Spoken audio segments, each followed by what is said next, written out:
Selamat pagi Bapak-Bapak, Ibu-ibu, Saudara-saudari dimanapun berada. Shalom, berkah dalam. Berjumpa kembali dengan Sugeng Pramono dalam renungan Markus 12 ayat 35 sampai 37. Yesus Sang Mesias.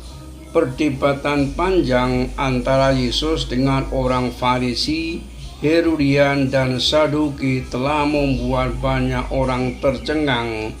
Tidak sedikit pula takjub mendengar jawaban dan penjelasan Yesus. Kemana saja Yesus mengajar, beliau selalu menjadi pusat perbantahan dan batu sandungan bagi para elit agama.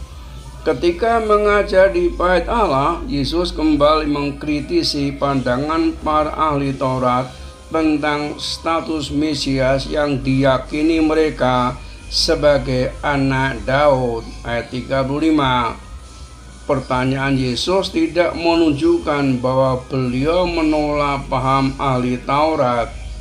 Yesus sedang mengajukan teka-teki kepada mereka tentang kaitan Daud dengan anak Allah.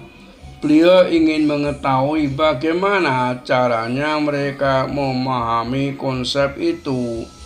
Jika para ahli Taurat memahami kebenaran Allah dengan benar, seharusnya mereka menerima ajaran Yesus dan statusnya sebagai Mesias. Apabila mereka menolak Yesus sebagai anak Allah, mengapa para ahli Taurat mengajarkan kepada bangsa Israel bahwa Mesias yang akan datang disebut anak Daud? Dengan mengutip Mazmur 110 ayat 1, Yesus melakukan problematisasi status Daud yang lebih rendah dari status Mesias. Ayat 36 sampai 37a.